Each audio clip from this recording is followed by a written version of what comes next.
If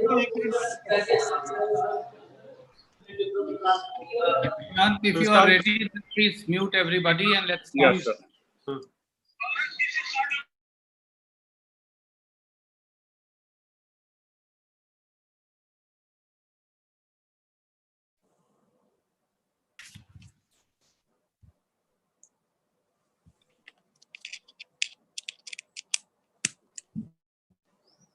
प्रशांत, क्या आप तैयार हैं?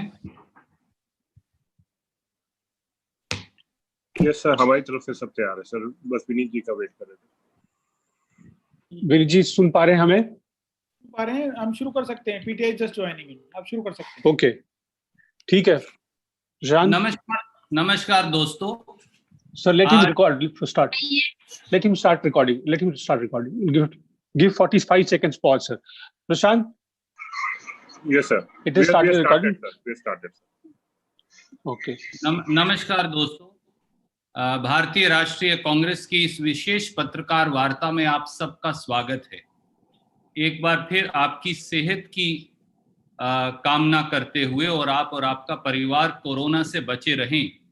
किस प्रकार से इस देश की जनता पर जुल्म सितम ढाया जा रहा है, आज इस विशेष पत्रकार वार्ता में आपके बीच में हम लेकर उपस्थित हैं।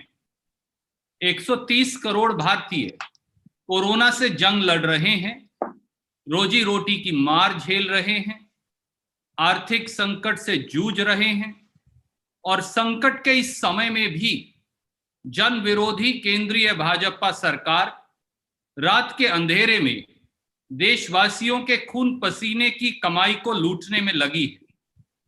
कच्चे तेल की कीमतें पूरी दुनिया में अपने न्यूनतम स्तर पर हैं।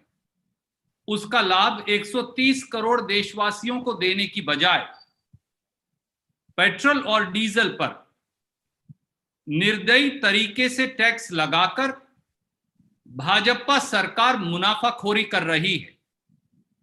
विपदा के इस समय में पेट्रोल और डीजल पर टैक्स लगाकर देशवासियों की गाढ़ी कमाई को लूटना आर्थिक राजद्रोह है, देशद्रोह है। मैं फिर दोहराता हूं, विपदा के इस समय में पेट्रोल और डीजल पर टैक्स लगाकर देशवासियों की गाढ़ी कमाई को लूटना आर्थिक देशद्रोह है। कोरोना महामारी व गंभीर संकट के इस काल में पूरी दुनिया की सरकारें जनता की जेब में पैसा डाल रही हैं, पर इसके विपरीत केंद्रीय भाजपा सरकार देशवासियों से मुनाफाखोरी व जबरन वसूली की हर रोज एक नई मिसाल पेश कर रही है। देश की जनता का खून चूसकर अपना खजाना भरना कहां तक सही या तर्क संगत है? जबरन वसूली की सब हदें पार की कर गई मोदी सरकार के 4 कड़वे सच जानिए। पहला, 14 मार्च 2020 को रातों रात मोदी सरकार ने पेट्रोल और डीजल पर 3 रुपया अतिरिक्त टैक्स लगा दिया और कल रात के अंधेरे में लगभग 12 बजे एक बार फिर केंद्रीय भाजपा सरकार ने पेट्रोल पर 10 रुपया प्रति लीटर और डीजल पर 13 रुपया प्रति लीटर टैक्स लगा दिया।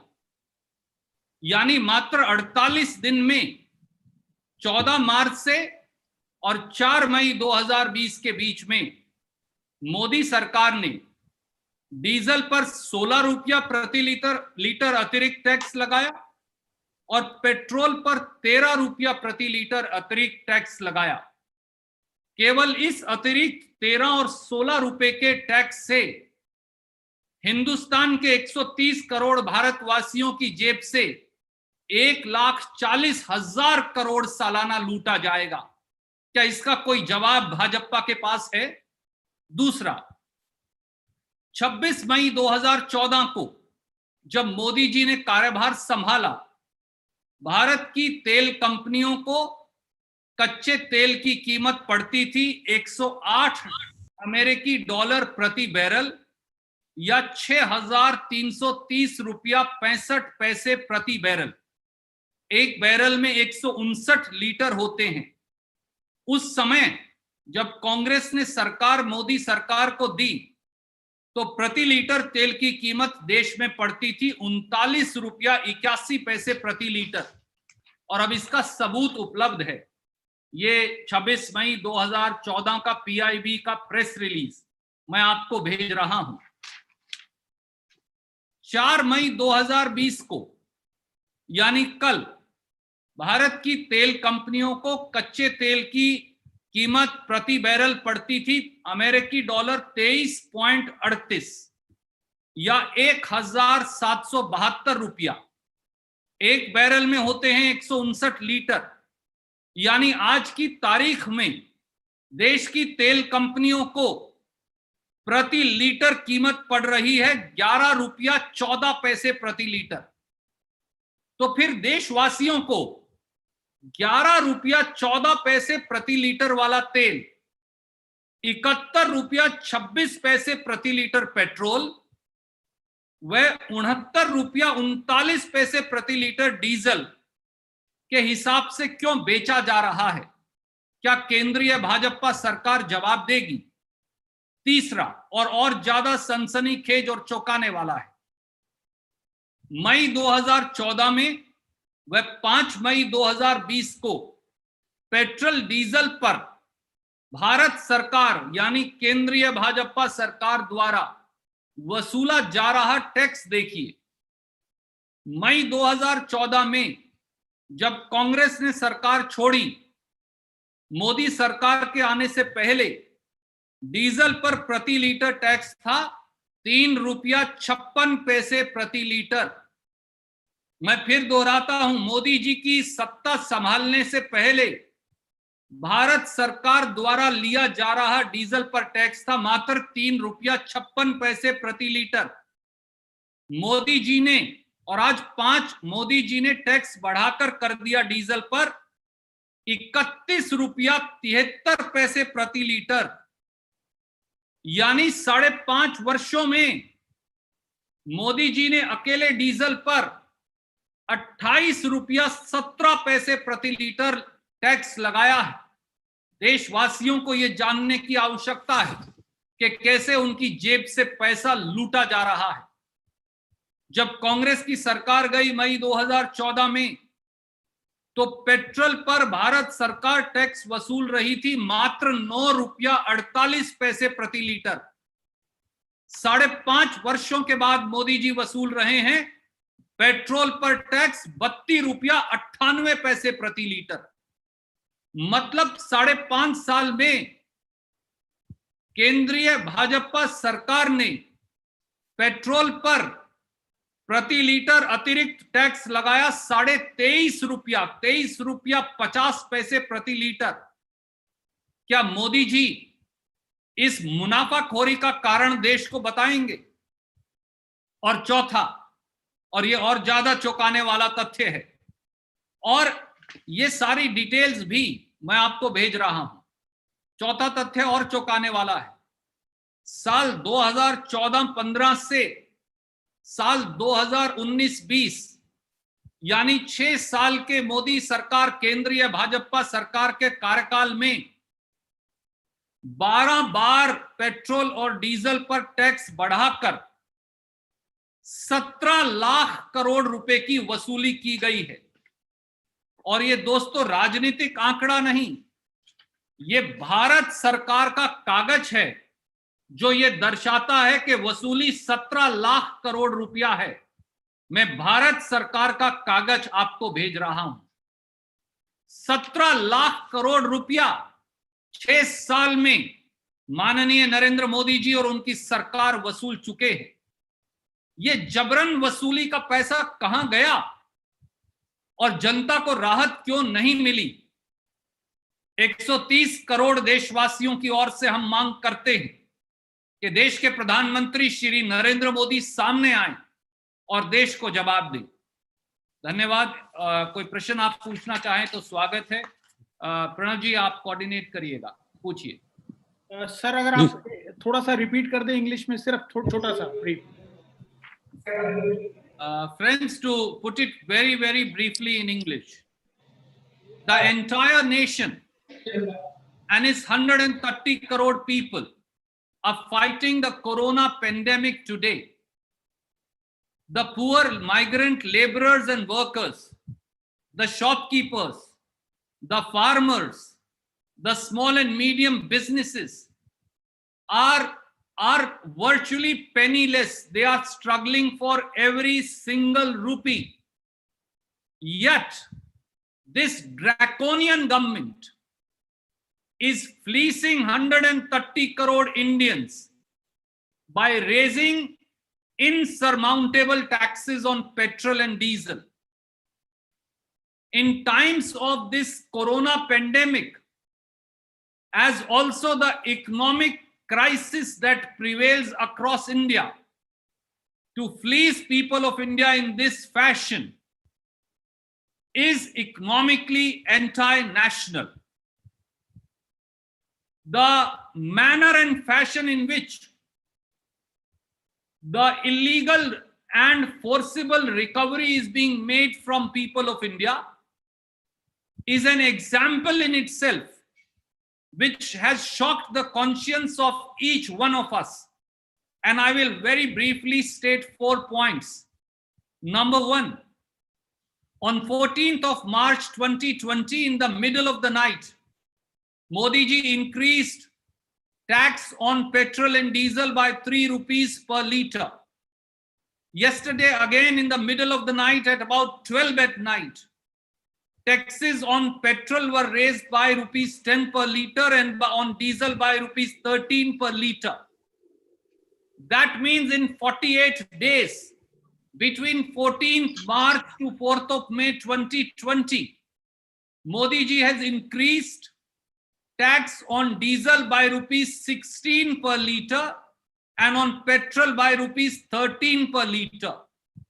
This increase by itself will lead to a recovery of rupees 1,40,000 crore annually from people of India. Will anybody explain the logic or rationale behind it? Secondly, on 26th of May 2014, when Modi ji assumed power, the PIB press release of that day that I'm releasing to you reflects that the oil basket price of Indian oil companies was $108 or rupees 6,330, which means the oil per litre was costing rupees 39 rupees 81 paisa. As on 4th of May 2020, and I'm releasing the evidence of oil companies to you, as on 4th of May 2020, the oil basket for Indian oil companies is $23.38 per barrel or rupees 1,772 per barrel. We all know that one barrel has 159 liters. That means the cost per litre today is rupees 11.14 paisa per litre. Will Prime Minister Shri Narendra Modi and his government explain why is oil that is costing rupees 11.14 per litre in India is being sold at rupees 71.26 per litre for petrol and rupees 69.39 per litre for diesel? Thirdly, Modi ji has increased tax on diesel in 5.5 years that he has been in power by rupees 28.17 paisa per litre, and he has increased taxes on petrol in 5.5 years by rupees 23.50 per litre. Who is profiteering out of these insurmountable and inhumane taxation? And lastly, between the year 2014-15 up till the year 2019-20, that is in a period of 6 years, Union BJP government has increased taxes on petrol and diesel 12 times and has collected 17 lakh crores I am again repeating, they have collected in 6 years 17 lakh crores, and I am giving out this figure as the figure that petroleum companies have sent out to Government of India by way of evidence. Where has this money gone? On whose benefit has this money been utilized? We ask the Prime Minister of India, Shri Narendra Modi, to come forward and answer these questions. We'll take questions now. Thank you. Sir, हम suo motu से शुरू करेंगे। पहला request आया है जैनेन्द्र का IVP से। जैनेन्द्र, सवाल पूछिए।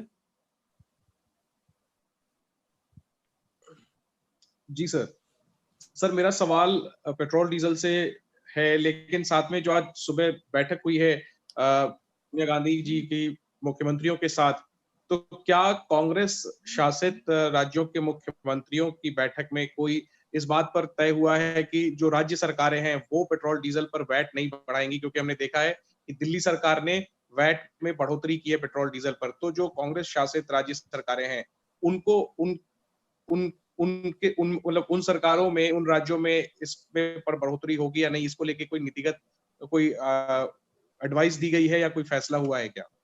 आदरणीय साथी, सबसे पहले तो आपको और ABP न्यूज को सवाल के लिए साधुवाद। सवाल सही है, पर काश ABP न्यूज ये सवाल माननीय नरेंद्र मोदी जी से पूछती कि 48 दिन में मोदी जी ने 16 रुपया प्रति लीटर डीजल पर और 13 रुपया प्रति लीटर पेट्रोल पर टैक्स लगा 130 करोड़ भारतीयों को 1,40,000 करोड़ सालाना के बोझ के नीचे क्यों डाला।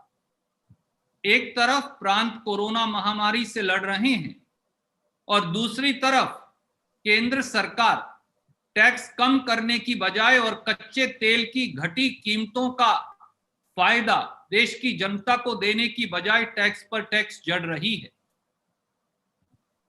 हमारे मुख्यमंत्रियों ने, कांग्रेस अध्यक्षा श्रीमती सोनिया गांधी जी ने, पूर्व प्रधानमंत्री डॉक्टर मनमोहन सिंह जी ने और खास तौर से श्री राहुल गांधी जी ने इस प्रकार जनता की जेब लूटने पर गहन चिंता जताई और यह भी कहा, जैसा आपने पढ़ा भी और मैंने उस बारे में ट्वीट करके सूचना भी दी थी, कि भारत सरकार एक तरफ तो लाखों करोड़ की वसूली कर रही है और दूसरी तरफ कोरोना महामारी और उसके आर्थिक संकट से लड़ने के लिए प्रांतों को पैसा नहीं दे रही। ये अपने आप में अमानवीय भी है और केंद्रीय भाजपा सरकार की निर्दयता भी। धन्यवाद। अगला सवाल। अगला सवाल सुओ मोटो पर जो पूछना चाहें इंगित करें।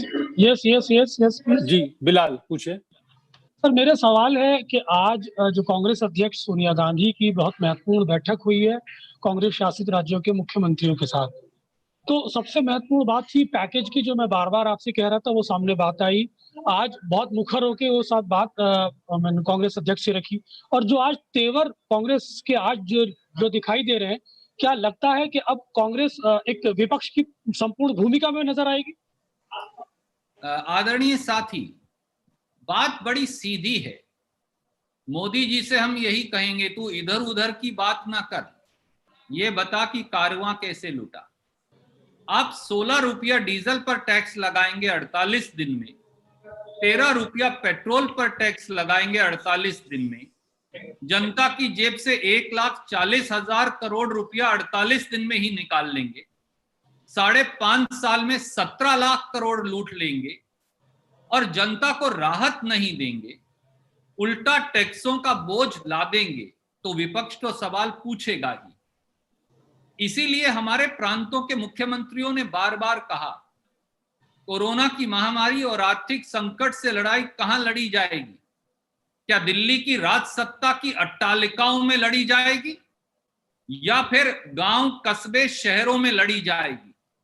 अगर लड़ाई प्रांत लड़ रहे हैं तो भारत सरकार जनता से जो पैसा वसूल रही है और केंद्रीय बजट में जो 30 लाख करोड़ रुपया खर्चे का है, वो प्रांतों को क्यों नहीं दे रही? आप कह रहे हैं प्रांतों को कि वो कर्ज लें, कर्ज तो प्रांत ले ही सकते हैं। एक तरफ कोरोना और आर्थिक संकट की मार प्रांत झेल रहे हैं और दूसरी तरफ मोदी सरकार की अनदेखी की। ये केवल कांग्रेस शासित प्रदेशों तक सीमित नहीं, हर प्रांत की यही व्यथा और दुर्दशा है। उम्मीद है कि समय रहते देश के प्रधानमंत्री एक छत्र नीतियां लागू ना कर थोड़ा सा विकेंद्रीयकरण सत्ता का करेंगे और प्रांतों को पैसा देंगे महामारी और आर्थिक संकट से लड़ने का। धन्यवाद। धन्यवाद सर। धन्यवाद सर। रमन जी, क्या आप सुओ मोटो पर पूछना चाहते हैं? जी जी रणदीप जी, मैं ये सवाल पूछना चाहता हूँ कि पेट्रोल और डीजल की कीमतों के बारे में जो केंद्र सरकार ने फैसला किया है, उस पे आपने कहा कि ये तुगलकी फैसला है और आम जनता को इससे काफी ज्यादा नुकसान होगा। लेकिन हमने देखा कि दिल्ली सरकार ने भी फैसला किया है, उसमें डीजल की कीमतों में 7% का इजाफा किया गया है और पेट्रोल की कीमतों में अभी कुछ देर पहले उत्तर प्रदेश सरकार ने भी पेट्रोल की में 2 रुपए और डीजल की कीमत में 1 रुपए बढ़ोतरी करने का फैसला किया। रेवेन्यू के चलते आप आज की बैठक में भी कांग्रेस रूल्ड स्टेट के सीएम ने मुद्दा उठाया और बहुत सारे चीफ मिनिस्टर इससे प्रभावित हैं। उन्हें लगता है कि रेवेन्यू की काफी दिक्कत हो रही है और रेवेन्यू जनरेशन के तौर पे ही वो फैसला ले रहे हैं। इसका उपाय आपको क्या नजर आ रहा है कि क्या केंद्र सरकार अगर मदद नहीं करती है तो राज्य सरकार ऐसे ही फैसला करती रहेगी? आदरणीय मित्र, आपने 2 प्रश्न पूछे और दोनों बहुत सार्थक है। पहला, केंद्रीय भाजपा सरकार द्वारा लिया गया 13 रुपया और 16 रुपया पेट्रोल और डीजल पर टैक्स लगाने का निर्णय केवल तुगलकी फरमान नहीं, मैं ये कहूंगा कि कोरोना महामारी के समय जब जनता एक एक पैसे के लिए जूझ रही है, उनकी जेब से 1,40,000 करोड़ सालाना लूटना आर्थिक देशद्रोह है। दूसरा, अगर भारत सरकार ने ये टैक्स लगा ही दिया तो ये टैक्स की कम से कम 75% राशि प्रधानमंत्री जी को निर्णय लेकर प्रांतीय सरकारों को दे देनी चाहिए। उसके 2 फायदे होंगे। प्रांतीय सरकारें टैक्स लगाने के लिए मजबूर नहीं होंगी और दूसरा, प्रांतीय सरकारों को कोरोना महामारी और आर्थिक संकट से लड़ने के लिए पैसा मिलेगा।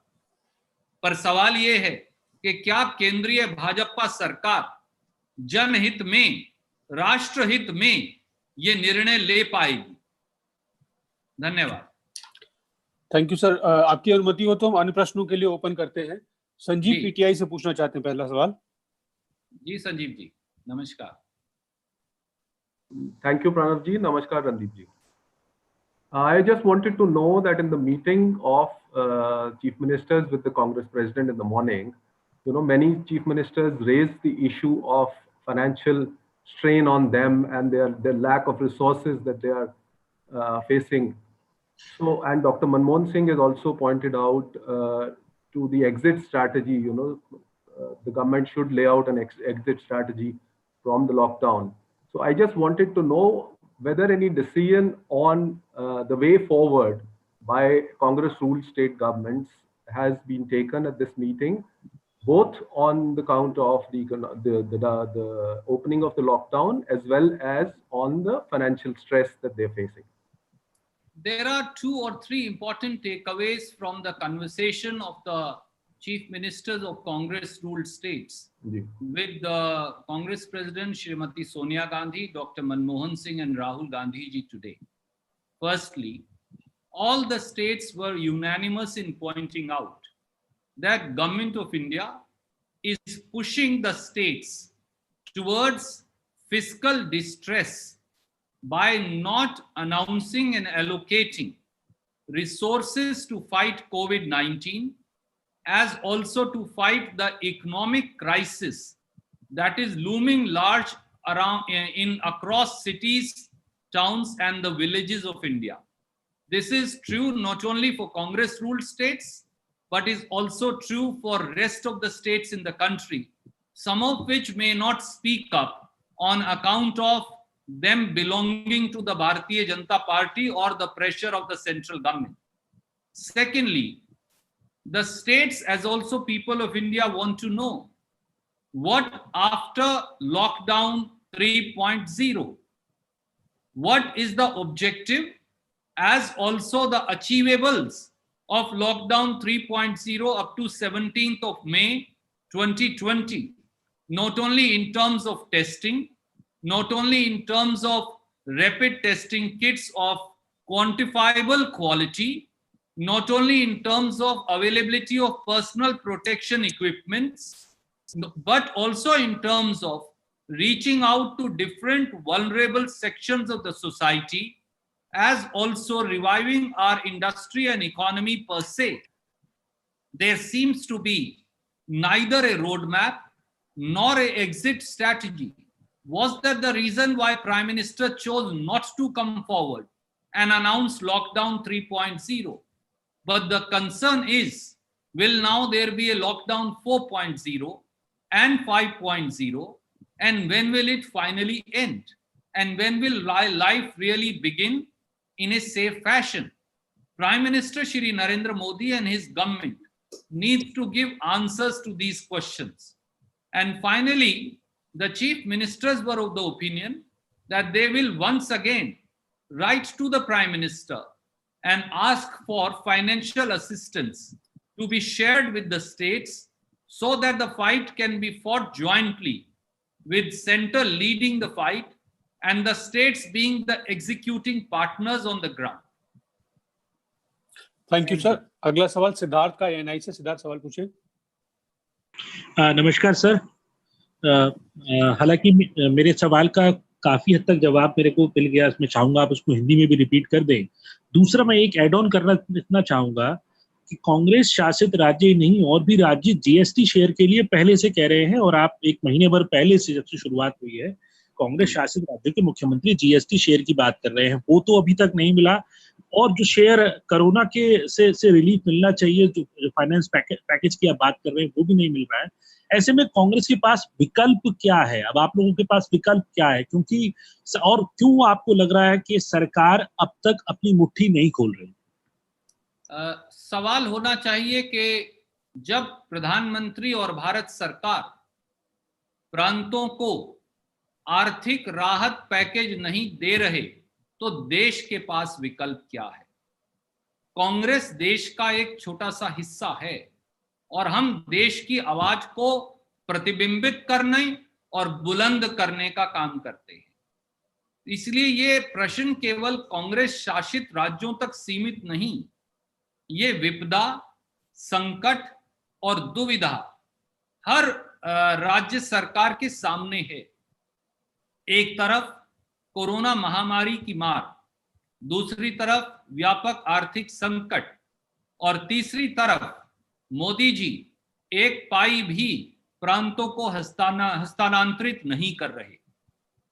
ऐसे में जो लड़ाई कोरोना से लड़ी जानी है वो तो गांव, कस्बे, देहात और शहरों में लड़ी जाएगी, ना कि दिल्ली के राजभवन में जैसा मोदी जी कर रहे हैं। इसलिए उन्हें चाहिए कि वो कम से कम फौरी तौर से जीएसटी का सारा हिस्सा वह 2 लाख करोड़ का शुरुआती पैकेज जैसा कांग्रेस के मुख्यमंत्रियों ने कहा भी है, फौरी तौर से प्रांतों को दें ताकि आर्थिक और स्वास्थ्य की इस जंग को प्रभावी तरीके से लड़ा जा सके। धन्यवाद।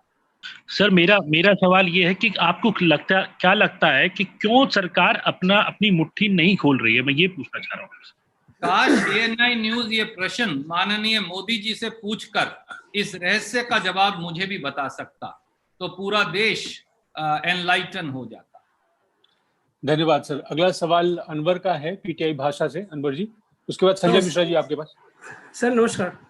नमस्कार। कल राहुल जी के साथ बातचीत में अभिजीत बनर्जी ने अमेरिका और ब्राजील के राष्ट्रपतियों का हवाला देते हुए कहा कि जो सो कॉल्ड मजबूत नेतृत्व है उसकी जो धारणा बनाई गई है वो बहुत खतरनाक है, विनाशकारी है इस संकट के समय में। मेरा सवाल ये है, भारत के संदर्भ में अगर हम देखें जो तथाकथित मजबूत नेतृत्व की धारणा है, क्या वो नुकसानदेह हो रही है इस संकट के समय में या लाभकारी हो रही है आपकी नजर में? आदरणीय मित्र, अभिजीत बनर्जी को नोबेल प्राइज मिला है गरीबी पर शोध करने के बारे, और इसीलिए आज की इस विकट परिस्थिति में राहुल गांधी जी को ये उचित लगा कि हर अर्थशास्त्री, हर जानकार व्यक्ति से अच्छा सुझाव आकर अगर देश में लागू हो सके, खास तौर से क्योंकि वो भारतीय मूल के हैं, तो ये सही रहेगा। और इस परिप्रेक्ष्य में ये मंत्रणा हुई। इस मंत्रणा से 3 बड़ी बातें सामने भी आई। मैं उन पर भी चर्चा करूंगा और आपके प्रश्न का जवाब भी। पहला, राहुल गांधी जी और कांग्रेस पार्टी ने पिछले लोकसभा चुनाव से पहले न्यूनतम आय गारंटी योजना यानी न्याय की चर्चा की थी। अभिजीत बैनर्जी जी ने एक बार फिर आज की इस विकट परिस्थिति में न्याय का समर्थन करते हुए उस पर मोहर लगाई। दूसरा, अभिजीत बैनर्जी जी ने ये कहा कि ये लड़ाई प्रांतों में लड़ी जाएगी, इसलिए प्रांतों को निर्णय लेने की आजादी और आर्थिक स्वावलंबिता, इन दोनों पर भारत सरकार को क्रियान्वयन करना चाहिए। तीसरा, 11 करोड़ के करीब लोग बगैर राशन कार्ड के हमारे देश में आज हैं, क्योंकि हम पुराने सेंसस के डेटा को इस्तेमाल कर रहे हैं। इसीलिए उन्होंने कहा कि हर व्यक्ति को राशन कार्ड, अनाज, दाल और चीनी सरकार उपलब्ध करवाए, जो पहले से ही राहुल गांधी जी और कांग्रेस कार्य समिति कह चुके। तो ये दर्शाता है कि कांग्रेस के सुझाव तर्कसंगत हैं और जो बड़े से बड़े दुनिया के भारतीय मूल के अर्थशास्त्री भी हैं, वो भी उन सुझावों को स्वीकार करते हैं। केवल अगर कोई स्वीकार नहीं कर रहा आज तक, तो वो केंद्र की भाजपा सरकार है। उम्मीद है वो अब ध्यान देंगे। जहां तक सवाल है एक छत्र नेतृत्व या एक व्यक्ति पूरे भारत की समस्याओं का हल करने का, अभिजीत बैनर्जी जी जिन्होंने कहा वो भारत के केंद्रीय नेतृत्व पर लागू होता है। आज ऐसा आभास होता है कि एक व्यक्ति बुद्धिमान है और बाकी का पूरा देश आंख बंद कर, मुंह पर पट्टी बांध, आंख पर पट्टी बांध, कान में रुई दे, उस एक व्यक्ति का अनुसरण करे और उनके निर्णय पर ना कोई प्रश्न खड़ा करे, ना उन्हें कोई वो सुझाव दे, ना वो कोई सुझाव माने। इस प्रकार का एक छत्र, या मैं कहूंगा कि तानाशाही नेतृत्व दुनिया के किसी प्रजातंत्र के लिए अनुकूल हो ही नहीं सकता। और इस बात की पुष्टि अभिजीत बैनर्जी जी ने की। धन्यवाद। धन्यवाद सर। अगला सवाल संजय मिश्रा जी जागरण से। संजय भाई पूछिए प्लीज। संजय भाई अनम्यूट करिए जी। नमस्कार रणदीप जी, मेरा सवाल है आपसे पेट्रोल प्राइसेस के ऊपर वापस आता हूं। जैसा कि आपने कहा कि आर्बिट्रेट एक ये जिस तरह का टैक्सेशन जो प्रक्रिया है, जिस तरह से वसूली हो रही है, ये आर्बिट्रेटरी है। पर इस आर्बिट्रेटरी जो डिसीजंस है उसको चेक करने के लिए सीएजी जैसे इंस्टीट्यूशनल मैकेनिज्म है। जब सीएजी ने पिछले 5 सालों में ऑडिट में इस तरह की कोई, आखिर क्यों नहीं सीएजी जैसे संस्थान जिसकी रिस्पॉन्सिबिलिटी है कि कहीं भी आर्बिट्रेटरी डिसीजंस होते हैं उसको चेक किया जाए, तो वो नहीं ले पा रहा है, काम नहीं कर पा रहा है, ये उसका फेलियर है। दूसरा, इसी से जुड़ा हुआ है, अगर सीएजी ये नहीं कर पा रहा है कि इस तरह से जनता से जबरदस्त वसूली की जा रही है और वो नहीं उसमें इंटरवेन कर सकता, तो क्या पब्लिक अकाउंट्स कमेटी, जिसको अपोजिशन हेड करती है कांग्रेस पार्टी, ये कोशिश करेगी कि क्या रिप्रेजेंटेशन देगी कि पीएसी इस तरह के मामले को ऑडिट करे और एक कंक्लूसिव जो है वो डिसीजन पार्लियामेंट को दे, ताकि गवर्नमेंट पर एक प्रेशर बिल्डअप हो। संजय जी, इस प्रकार से की जा रही वसूली निरंकुश भी है और निर्दयी भी। किसी भी प्रजातांत्रिक तौर से चुनी हुई सरकार के लिए ये अनुचित है, अमानवीय है, असंवेदनशील है। दूसरा, जहां तक प्रश्न है उनके ऑडिट का, आप और मैं दोनों जानते हैं कि ये प्रक्रिया लगभग 1 साल इसमें लगता है, परंतु जो लोग चुने हुए हैं उनको जनता ने वोट डालकर चुना है। सीएजी या पीएसी से भी बड़ी जवाबदेही देश के प्रधानमंत्री और केंद्रीय भाजपा सरकार की देश की जनता को है, और उस जनता की जेब से कोरोना महामारी और आर्थिक संकट के समय जब आप 13 रुपया लीटर पेट्रोल पर टैक्स लगा और 16 रुपया लीटर डीजल पर टैक्स लगा, उसकी जेब से निकालेंगे, तो ये अमानवीय, निरंकुश और निर्दयी निर्णय को जनता के समक्ष आपके माध्यम से उजागर करना हमारा कर्तव्य है। रही बात पब्लिक अकाउंट्स कमेटी की, ये एक सार्थक सुझाव है और मैं पब्लिक अकाउंट्स कमेटी के हमारे साथियों को अवश्य ये कहूंगा कि इसका एक कॉम्प्रिहेंसिव ऑडिट करें। पर आज जो घाव दिया जा रहा है उस पर मरहम लगाने की बात है, परंतु मरहम लगाने वाला ही घाव दे तो बचाव कौन करेगा, सवाल ये है। धन्यवाद। Can we conclude, Pranav ji? 6-7 questions are still pending.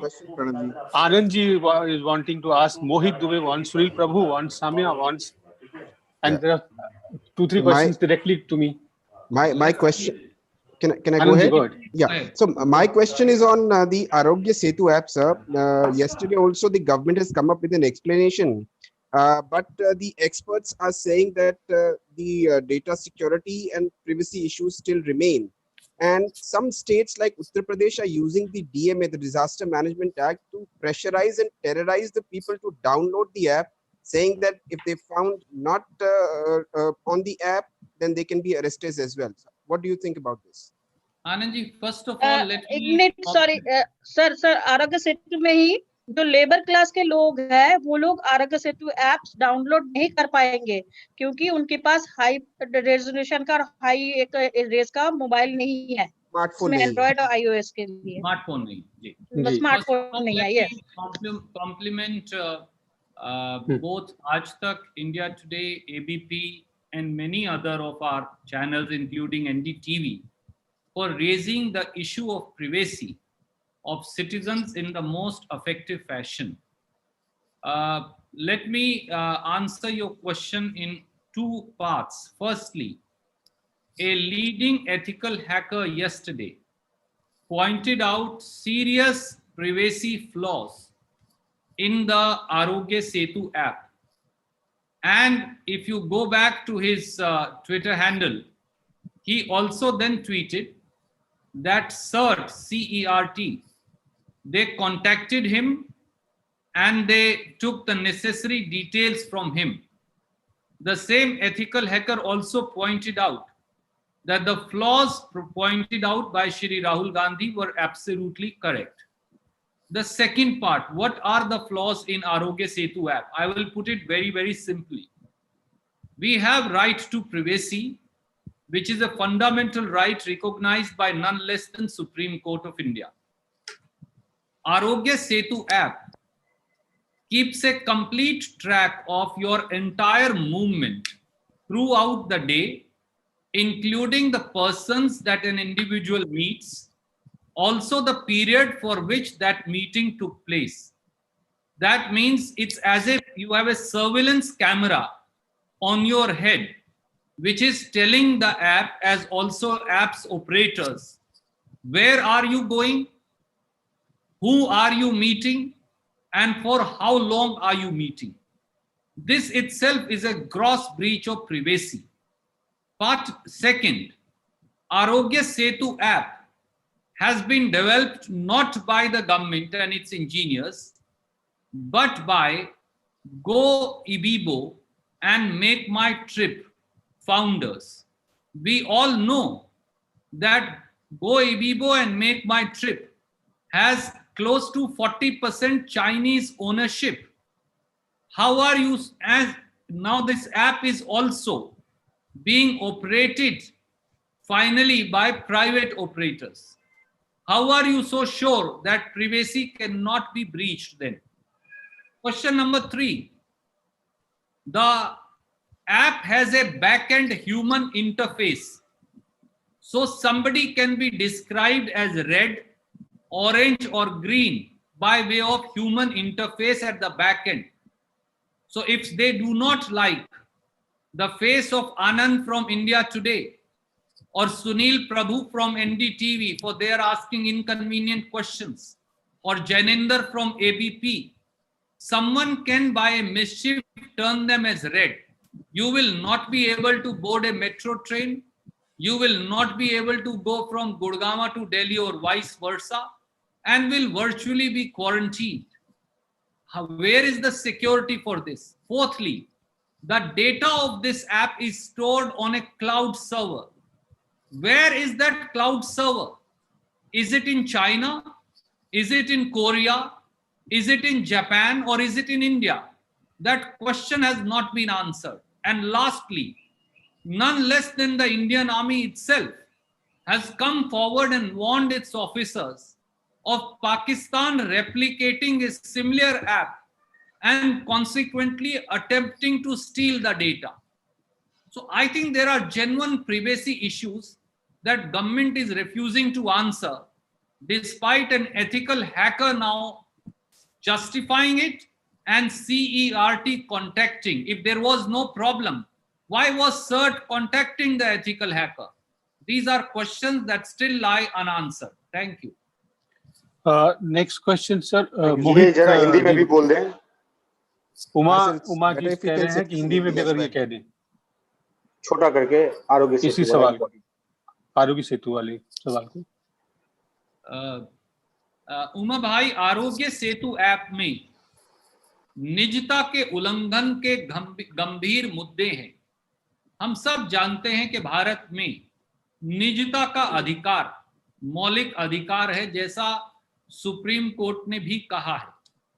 Aarogya Setu app के बारे में कल एक एथिकल हैकर ने अपने ट्विटर हैंडल पर बताया कि किस प्रकार से इसमें निजता के उल्लंघन का गंभीर मुद्दा है और राहुल गांधी जी सही थे। उसके बाद अगली बार उन्होंने ट्वीट कर ये बताया कि भारत सरकार की जो कंप्यूटर इमरजेंसी रिस्पांस टीम है, जिसे सर्ट या CERT कहते हैं, उन्होंने उन तथ्यों के बारे में उनसे जानकारी ली। यह अपने आप में सबूत है कि आरोग्य सेतु ऐप निजता के अधिकार का उल्लंघन करती है। 4 छोटी छोटी परंतु महत्वपूर्ण बातें हैं। नंबर 1, आरोग्य सेतु ऐप हर व्यक्ति का 24/7 सर्विलेंस करेगी।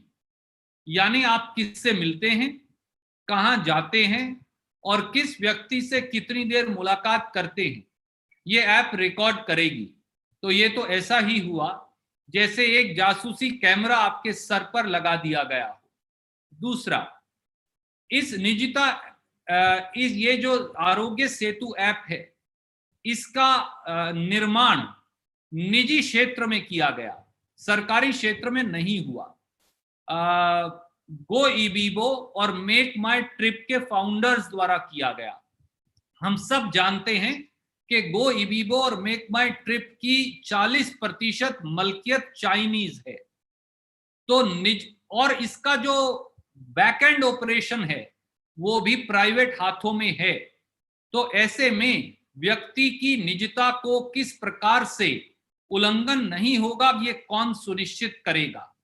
तीसरा, इस ऐप में बैकएंड पर ह्यूमन इंटरफेस है, यानी अगर आप असुविधाजनक हैं तो कोई शरारतपूर्ण तरीके से आपको रेड मार्क कर सकता है। अगर कोई पत्रकार या कोई और व्यक्ति असुविधाजनक हो या सवाल सरकार से पूछता हो और अगर उसे रेड मार्क कर दिया गया तो उसके बाद ना आप बस या ट्रेन में चढ़ सकते, ना आप सफर कर सकते, ना बॉर्डर क्रॉस कर सकते। एक तरह से आप बंधक बन जाएंगे, क्वारंटीन हो जाएंगे। चौथा, ये क्लाउड सर्वर में जहां डेटा इकट्ठा होगा, ये कहां है भारत सरकार नहीं बता रही। ये चीन में है, कोरिया में है, जापान में है या भारत में है। और पांचवा और महत्वपूर्ण, हमारी फौज ने खुद इस प्रकार की ऐप पाकिस्तान की ISI द्वारा बनाकर हमारे फौजियों का डेटा चुराने के बारे हमारी फौज के अधिकारियों को आगाह किया है। इन बातों का कोई जवाब आज तक भारत सरकार ने नहीं दिया। धन्यवाद। Can we conclude, Pranav ji, now? There is Mohit, there is Sunil Prabhu, and couple of written questions, sir. If you can quickly club the questions. Mohit? Okay, Mohit ji, go ahead.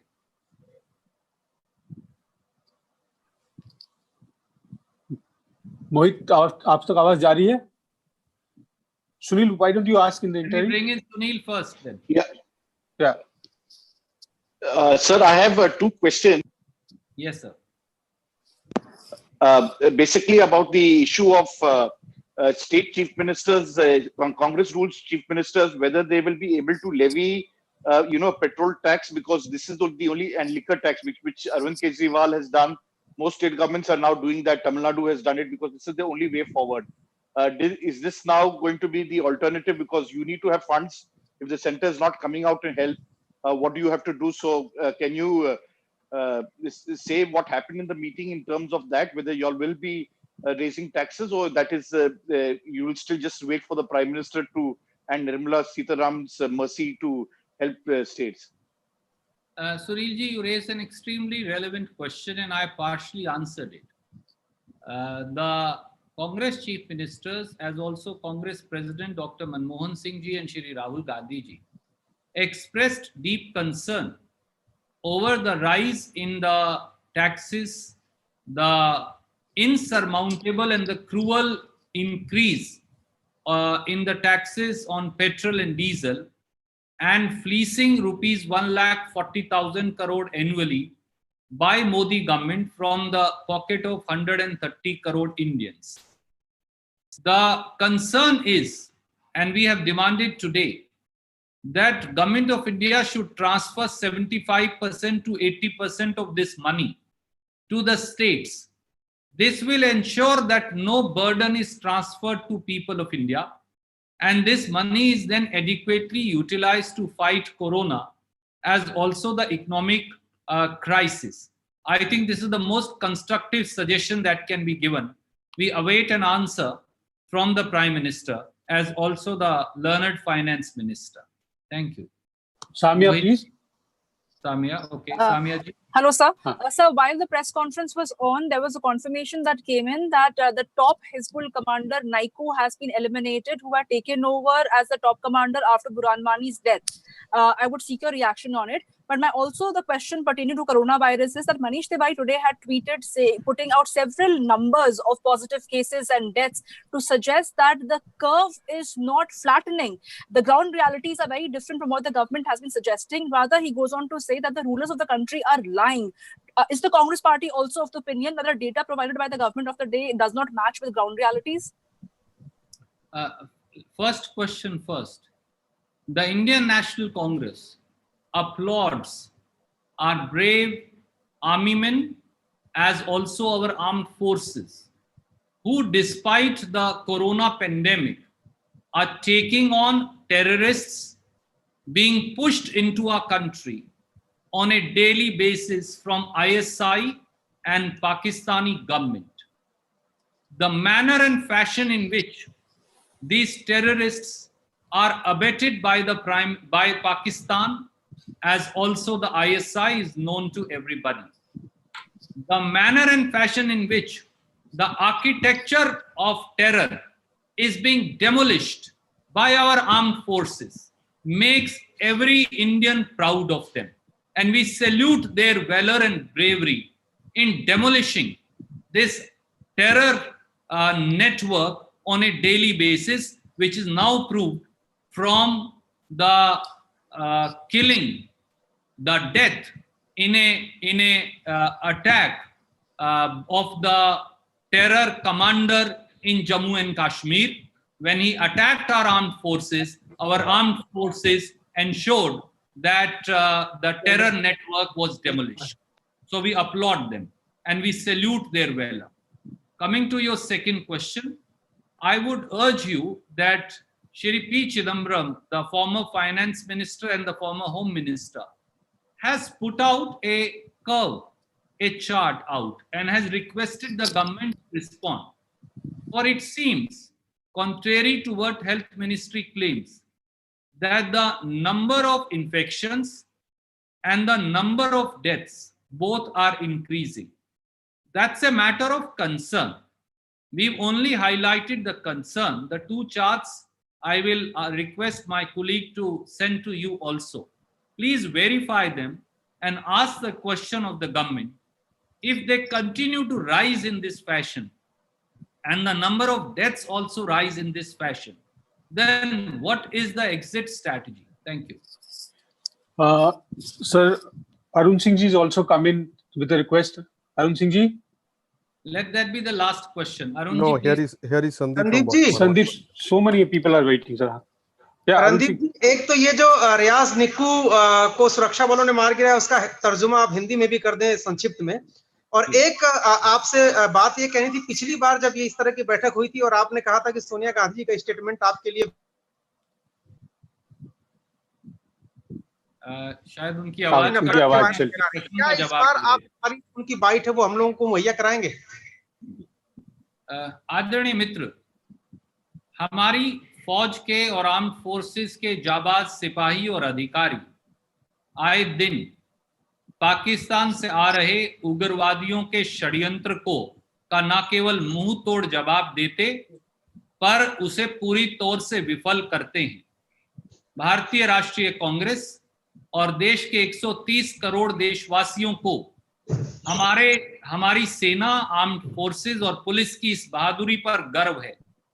जिस प्रकार से उन्होंने जम्मू कश्मीर में उग्रवाद के ढांचे के एक सरदार को मार गिराया है, ये दर्शाता है कि हमारी फौज और हमारी सेनाएं निर्णायक और प्रभावी तौर से काम कर रही हैं।